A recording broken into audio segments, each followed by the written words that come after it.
Yo!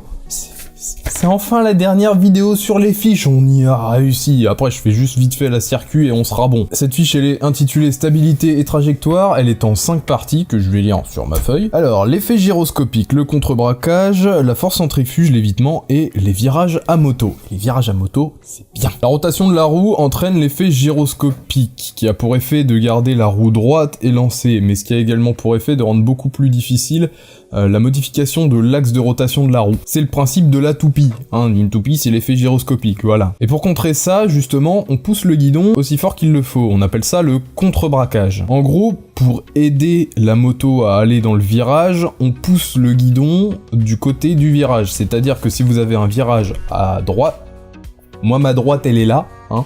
Si vous avez un virage à droite, vous allez pousser sur le guidon, ce qui aura pour effet d'incliner la roue et donc d'aller dans le virage. Ça peut paraître un peu compliqué quand on n'a pas fait de circuit, qu'on est sur le plateau depuis le début, parce qu'au plateau, on tourne le guidon dans le sens du virage étant donné qu'on est à vitesse lente, mais ne vous inquiétez pas, ça se fait tout seul et inconsciemment quand on pilote. Et dans un virage, justement, il y a la force centrifuge qui influe sur la trajectoire. Cette force, elle entraîne la moto vers l'extérieur du virage. Si la moto est plus chargée, la force centrifuge augmente. Donc plus vous aurez une grosse moto, plus vous serez écarté de l'intérieur du virage. Et ça marche aussi si le virage est plus serré. C'est logique. Et donc, pour contrer ça, il faut incliner la moto davantage. Et bien évidemment, adapter sa vitesse. Quand vous voyez qu'un pilote de MotoGP pose le genou, le coude, limite l'épaule, c'est pas pour faire joli, c'est parce que justement ça lui permet de passer plus serré dans le virage, mais plus vite. Maintenant, l'évitement. Je sais pas ce que ça vient foutre là avant de parler des virages, mais bon, on va le faire quand même. L'évitement, ça permet d'éviter une collision à la place de faire un freinage d'urgence qui peut s'avérer beaucoup plus dangereux et vous pouvez vous retrouver au sol avec un freinage d'urgence comme on l'a vu sur la dernière fiche. Par contre, il est plus difficile à effectuer à vitesse plus élevée. À 50 km/h ça passe, mais à 70 km/h c'est très compliqué parce que l'inertie de la moto fait qu'elle est beaucoup plus compliquée à manœuvrer. Bon, maintenant qu'on a fini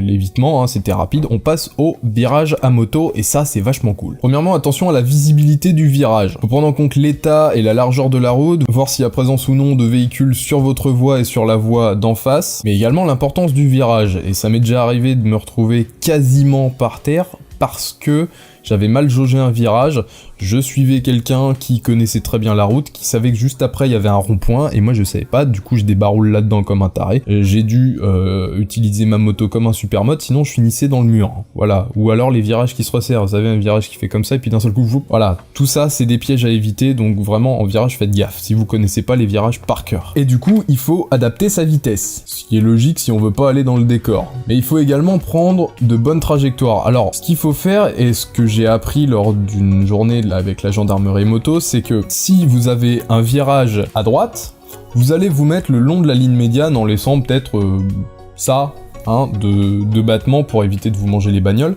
le long de la ligne médiane le plus longtemps possible, même dans le virage, tout en regardant au loin. Et une fois que vous voyez que la route redevient droite, vous allez vous remettre sur le milieu de la voie et continuer. Et pour le virage à gauche, c'est la même chose, vous mettez sur le bord de la route et puis vous continuez. Je vous ai mis de toute façon des visuels pour vous aider, et ça, c'est la bonne trajectoire à adapter dans les virages sur route. C'est pas faisable tout le temps, bien évidemment, mais quand vous pouvez le faire, faites-le, et franchement, depuis que je fais comme ça améliore vraiment la fluidité de pilotage, et c'est plus sympa de rouler comme ça. Et attention les Scoobies, votre risque de chute est accru parce que vos machines, concrètement, niveau stabilité, adhérence et tout le bordel, c'est de la merde. Et donc, voilà, les fiches c'est terminé, enfin, je vais pouvoir passer à autre chose, et vous donner quelques news peut-être dans des prochaines vidéos, mais pour l'instant, je vais juste finir le permis avec la vidéo sur la circulation, qu'on fera la semaine prochaine.